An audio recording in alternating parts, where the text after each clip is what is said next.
This is a stadium that has seen a lot of championship wins. The Dawgs now a strike away from adding another. The 0-2, hit to short. Play made by Armitage. The throw to first is in time. And the Okotoks Dawgs are Morneau Cup champions in 2026.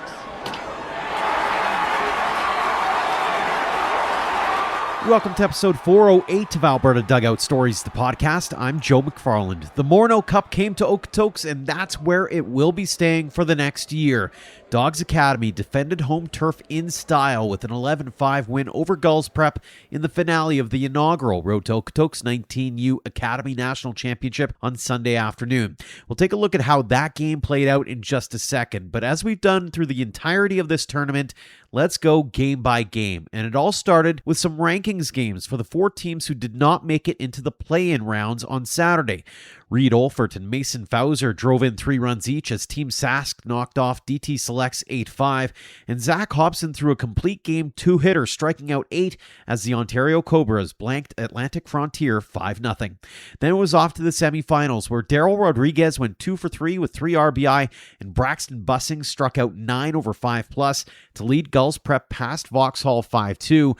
On the other side, Dawgs Black scored 9 runs in the first and 4 more in the second, en route to a 14-4 mercy win over the Mississauga Tigers. Kadyn Armitage hit 2 homers in that one, driving in 4, while Nash Pierce also had a homer and drove in another 4. So that set up the All-Alberta final, and it started well for the road team as Dane Liskey hit a 2-run homer in the first to put the Gulls up 2-0. Then the Dawgs put up a big inning with 7 runs in the third, punctuated by a Cam Gerla round tripper, making it 7-2. Liskey went yard again in the 6th to cut the lead to 7-4. Then the Dawgs struck for 3 more in their half of the inning. The teams would trade runs again in the 8th, and that's how it would stand. Final score, Dawgs 11, Gulls 5. We'll get into some of the award winners and the tournament MVP in a second, but let's hear from the inaugural Morneau Cup champions doing it on home turf. We'll start with co-head coach Jeff Duda. Jeff Duda, 2026 Morneau Cup champions. How does that sound rolling off the tongue? Sounds pretty good. Tell me about this tournament from your standpoint as a coach. How are you approaching, first off, a tournament where you haven't seen some of these teams? You don't necessarily know what to expect, the Arsenals, the Batters, that kind of thing.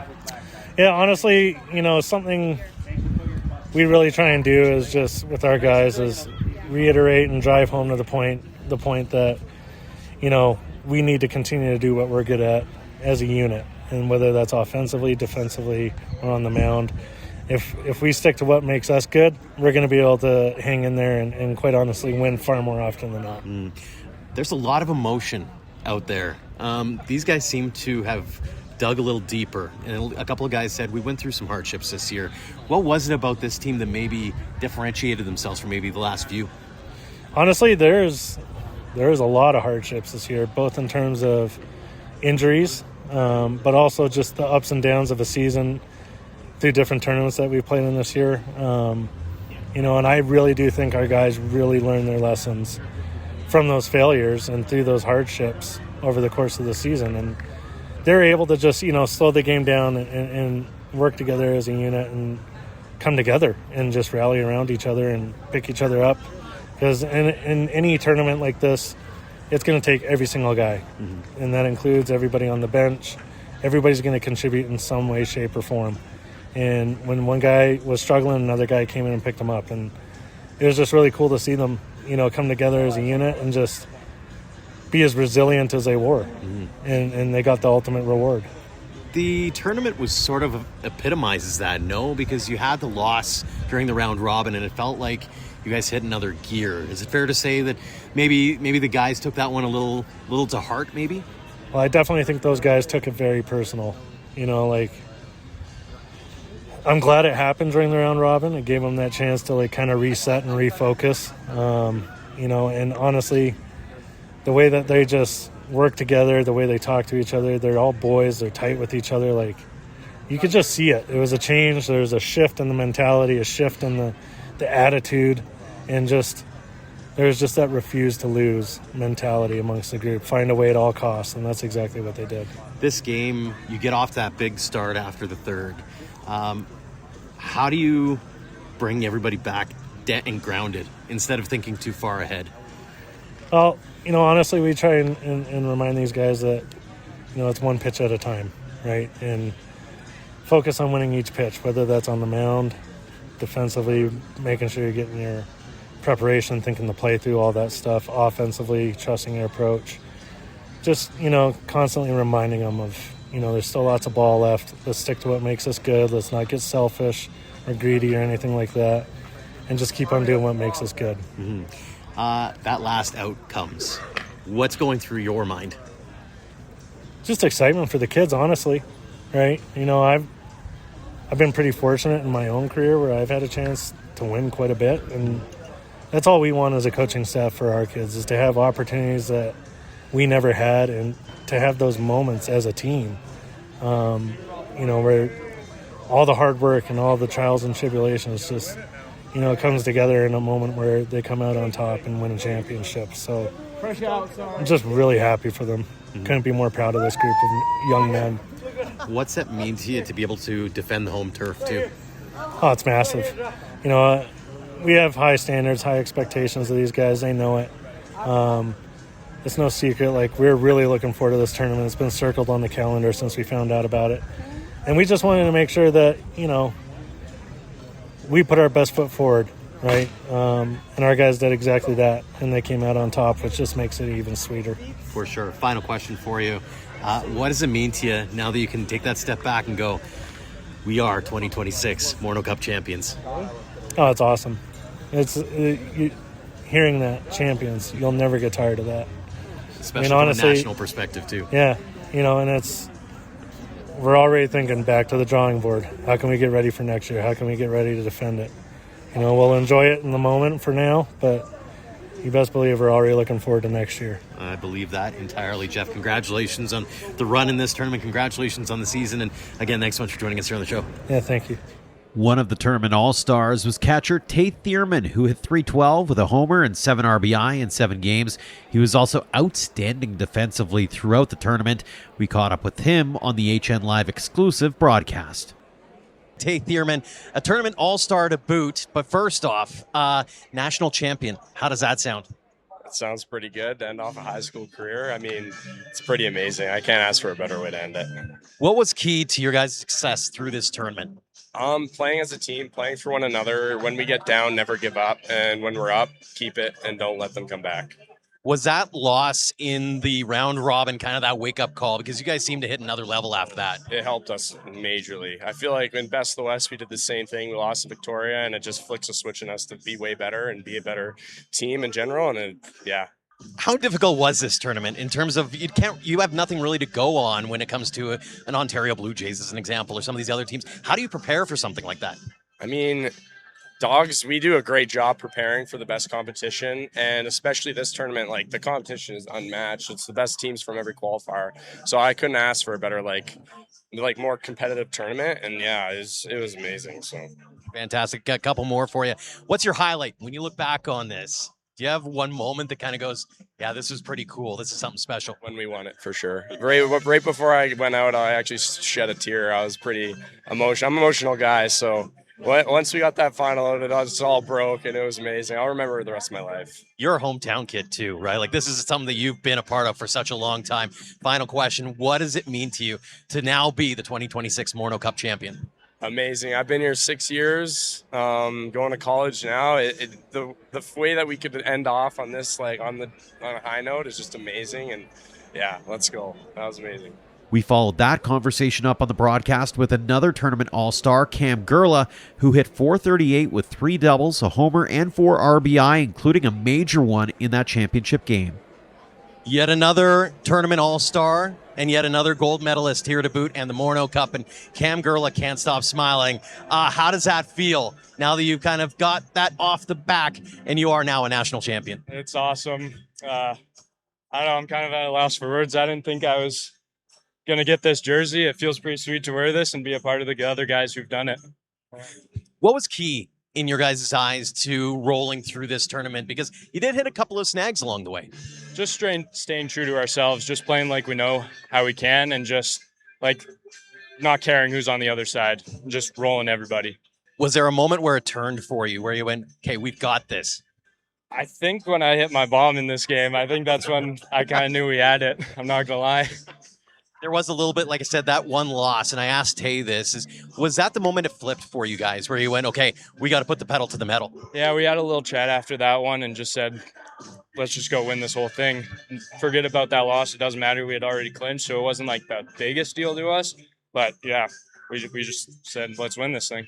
How difficult was this tournament from the standpoint of you've never seen some of these teams before? Walk me through the preparations that you guys took to manage to get to the point where you're lifting the cup.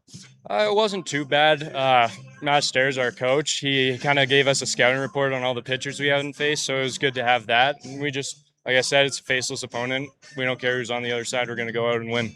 Absolutely. Final question for you. What does it mean to you to now be the 2026 Morneau Cup champion? Oh, it feels so good. I can't wait to see my name on that trophy, or our name. And we wrapped up our guest list on the broadcast with tournament all-star shortstop Kadyn Armitage, who went .438 with 2 doubles, 2 homers, and 10 RBI in 7 games, including a massive Sunday. Kadyn Armitage, how's it feel now that you can breathe that sigh of relief and say, we're Morneau Cup champions? It's absolutely amazing. It's the best feeling. I mean, just a sigh of relief. Adrenaline's wearing off. My body started feeling it, but it's absolutely amazing. It's the best feeling in the world. Tell me a little bit about your day, because you had a couple of bombs. You were on base virtually every time you stepped up to the plate. What was working for you particularly? I mean, I was just locked in per se. I was just, every time I got to the plate, I wanted to do it for my brothers, and these guys are my family. I mean, and to just hoist the cup with them and be able to contribute to a good win is just everything to me. You're a BC guy. How is it that you've managed to find your way here, 1, and 2? How is it that a group of guys is able to meld like you guys have? I mean, the dogs are just everything. You look around and the facilities are just everything. It helped me get better. And the guys are just absolutely amazing, so welcoming, and just the best group of guys. Was there a turning point during this tournament that you felt where you said, hey, we got this thing? Honestly, semifinals, the start of the day, first inning when we put up a 9 spot, I had no doubts in my mind that we were going to win today. Final question for you, Kadyn. What's it mean to you to now be a 2026 Morneau Cup champion? It means the absolute world to me. I can't even put it into words. It's an unreal feeling. One of the big stars for the entire weekend was outfielder Larouche, who was also named a tournament all-star. He hit .375 with 4 doubles, 3 homers, and 12 RBI in 7 games. We chatted a lot with the Home Run Derby champion over the last few days, so we figured let's do it one more time. LC, we've stood here now the 3rd time. We talked about it, but now you can actually say it. 2026 Morneau Cup champion. Mm-hmm. How does that sound?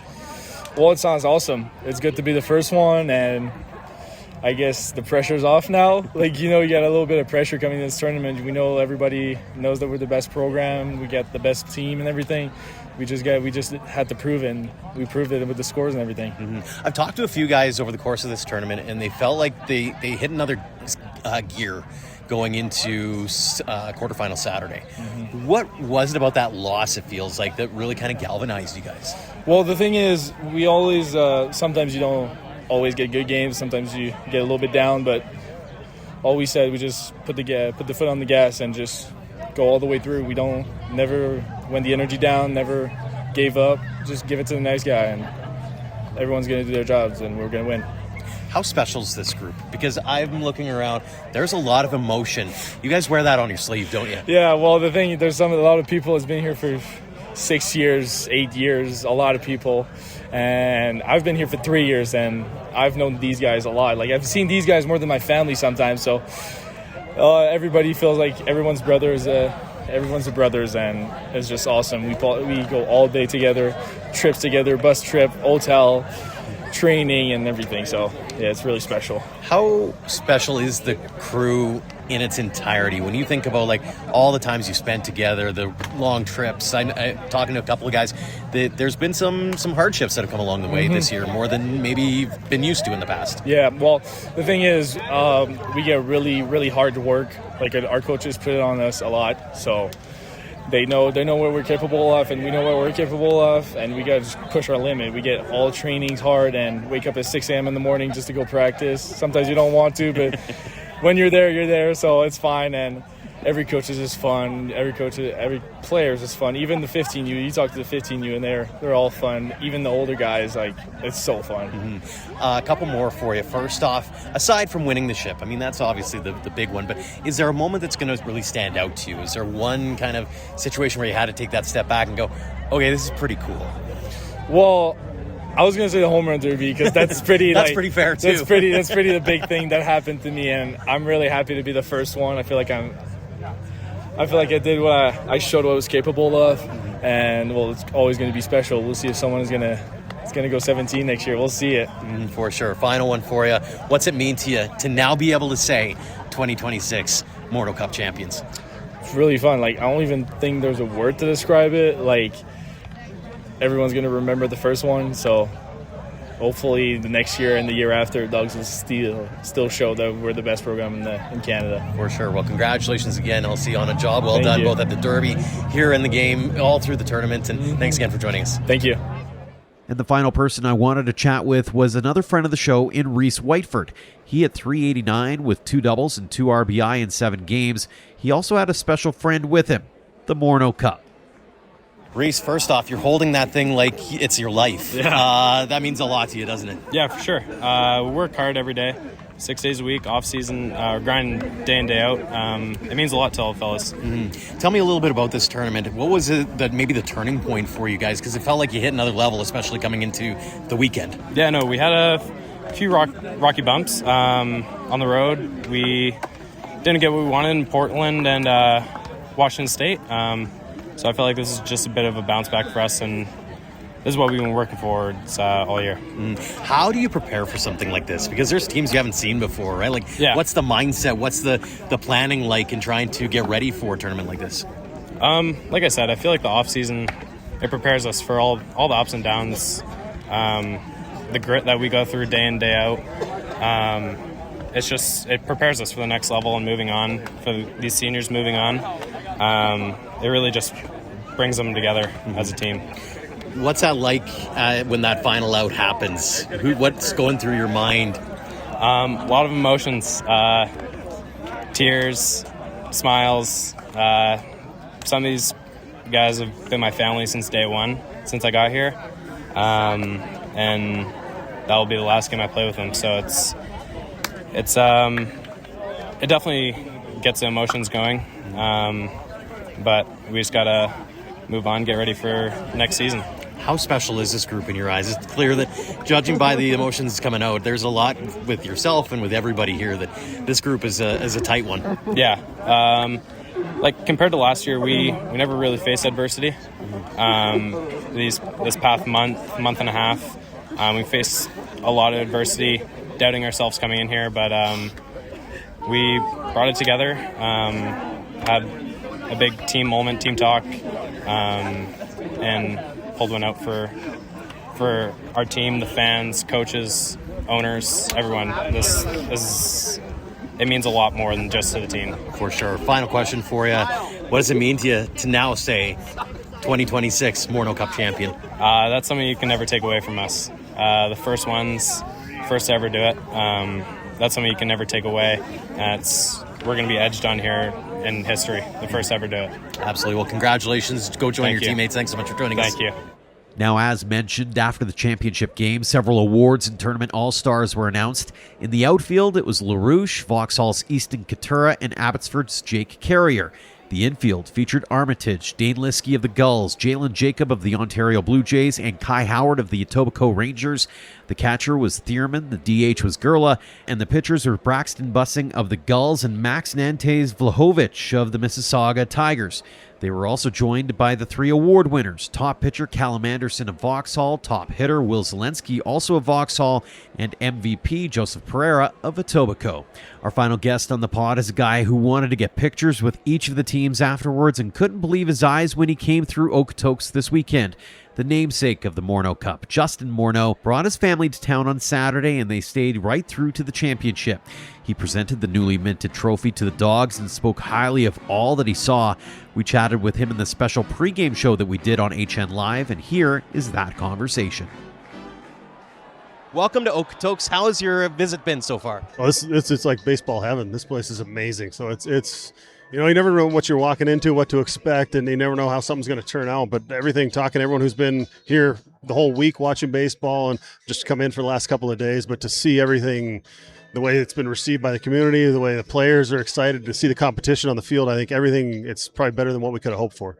Take me back to the very beginning for you, and you get that first phone call from Greg, Jason, and the crew, and they're like, we have this idea. What goes through your mind in that moment? Well, I think being close to it, having kids that are teenagers and kids, you know, that are going through the world of baseball and softball and the travel leagues and all the other things that have changed since, you know, my time playing, when you play for North Delta, you play for Team BC, you go play in a national championship, and that's kind of all there was. And we're trying to hope to bring that back. And I think when Greg pitched that to me of, hey, we want to make a real national championship. We want to make this thing where it doesn't matter if it's an academy, if it's a home association, whatever. We want to have an opportunity for all of these kids to come here and compete and not a showcase event. It's a competition for the name on the front, not the name on the back. And I think we've accomplished that in a lot of ways, and it's been great to see.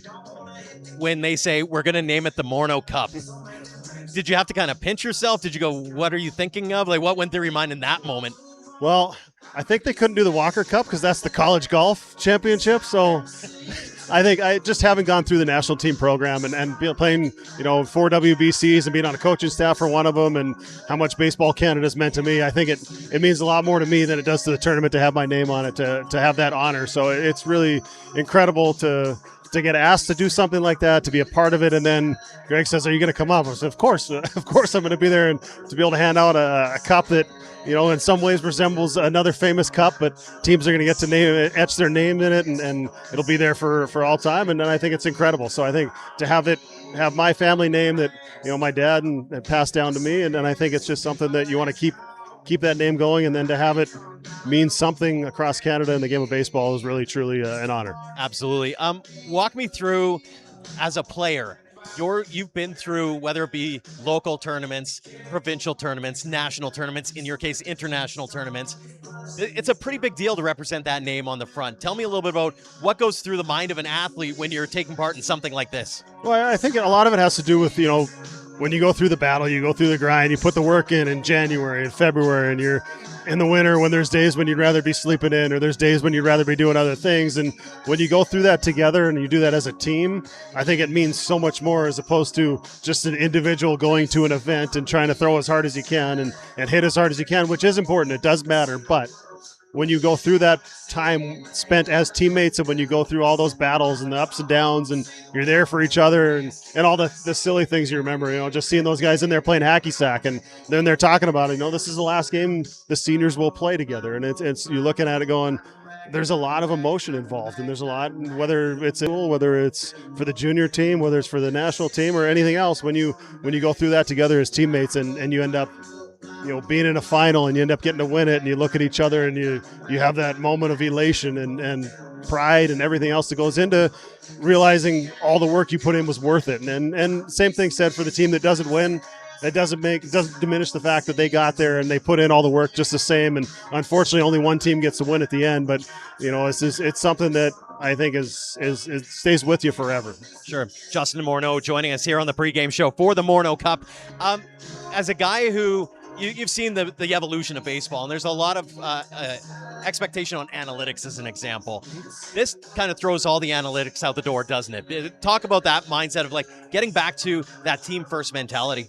Yeah, I think the analytics is important, and I think it's allowed us to train faster. It's allowed us to train more efficiently. It's allowed us to measure things that maybe we couldn't measure or didn't have the ability to measure in the past. And that stuff does matter, and it's not going to go away. It's going to be part of the game. But here it's, how do we win? Who do we have available? Who's going to go out there? And it doesn't matter if you throw 75 or 95. If you're getting outs and you're helping your team win, that's all that really matters in the end. So I think, you know, that stuff does have a place, and as I said, it's not going away. But to be able to come here and just baseball kind of in its purest form, there's no radar gun up in the park. There's just go out there and see if you can get outs and pass the baton to the next guy and just keep the line moving and just do all those things that, you know, you do in your backyard playing when there's no analytics, whether it's wiffle ball or tennis ball or just a backyard game of baseball. It's kind of the same thing, just means a little bit more at the end. Absolutely. A couple more for you before we let you go. First off, when you think about a tournament like this, and you got to watch a couple of games, how do you see the game through your eyes? As somebody who saw it 20, 25, 30 years ago, and the maturation of it to today, what do you see? Well, I just think players are so much better younger. They have so many more reps with all the indoor facilities. I said we were always at such a disadvantage in the north, whether it's the northern parts of the States or all across Canada. It's not like playing in Texas. You're not going outside in January in many parts of Canada to be able to play baseball. And I think now it's kind of leveled the playing field in some ways of having all these facilities, having the ability to go out there. And I think it's helped players mature faster. I think in some ways it's some drawbacks of guys are getting injured younger. We're seeing Tommy John surgery younger. We're seeing some stress on the arms a little bit younger. But in general, I think players are just so much further along than they were 30 years ago, where you have all these ways to train. And we talked about analytics. The last question, it does benefit guys in a lot of ways. Now, if we're just chasing the radar gun in January, maybe we're getting ourselves in trouble. But if we're chasing the radar gun exit velocity and we're comparing, has all this work paid off? What did everything I did in the weight room? And all of a sudden you look in January, you look in March, and you look in July, and those numbers have jumped. They're increasing gradually, and all that work, because sports, like life, it's not an overnight success. It's built over time. And I think that's part of the reason why we sign our kids up for sports, is to learn discipline, to learn to be part of a team, to learn work with sometimes bosses you don't like. All of those things come into play. And I think these kids are just getting a taste of it so much younger that now all of a sudden you see them going to college, and where we were 30 years ago after 4 years of college and where guys were. So I think that development and the maturation is just happening so much younger. And I think in a lot of ways it's good. Some ways there are some drawbacks, but a lot of ways it's really helped, and especially helped baseball in Canada. For sure. Final question for you. I've seen the social media clips as an example, and now that you've gotten to see it, now that you've gotten to feel the emotions and the things that are going on in these players' minds, how much do you wish something like this would have been around when you were a kid growing up and you were in high school? Well, I think to come here and play on fields like this and to just be a part of this environment and this stadium, I mean, it reminds me a lot of the single A and double A stadiums that I played in. And, people excited to watch baseball, smaller towns, people coming together. I think it's something that I remember we were in North Bay. I remember played in Stonewall, Manitoba with national championship in Red Deer. Still remember those ballparks, and to be able to have something like this for these kids now, that the goal of bringing it back of a true national championship, I think we've gotten there, and now we get a few more of the programs, a few guys in Ontario on board, and we get all of the best in the country here. I think it's great for Baseball Canada, and it's great for the game of baseball. Absolutely. Well, Justin, really appreciate you taking a few minutes. Welcome to Okotoks, and enjoy your stay here and enjoy the baseball today. Thank you. Thanks for having me. Thanks again to Jeff Duda, Taye Thierman, Cam Gerla, Kadyn Armitage, LC Larouche, Rhys Whiteford, and Justin Morneau for the great conversations. And again, congratulations to Dawgs Black on winning the inaugural Morneau Cup. And take a bow, Okotoks. You did a phenomenal job in hosting another major event, this time a national championship. You all have a lot to be proud of. I'll have more to say in an upcoming editorial, but the bottom line is simple. You did the country proud, you exceeded expectations on so many fronts, and the baseball scene in Canada just got a whole lot better getting this tournament off the ground in the way that you did it. We can't wait to do this all again in 2027. Now, just a quick heads up, we'll have one more episode ready for you this week, and it'll be coming out tomorrow, all about the WCBL's All-Star Weekend. Ian Wilson was there and has filed some great interviews, plus we'll chat with him about the experience in Saskatoon, so stay tuned for that. As always, a tip of the cap to our Platinum supporters, the Okotoks Dogs, for their generosity in helping us tell the game stories in our province. For more on our tremendous teammates, head to albertadugoutstories.com/supporters. Until next time, thank you for all of your support, online, on social, and on air, of Alberta Dugout Stories.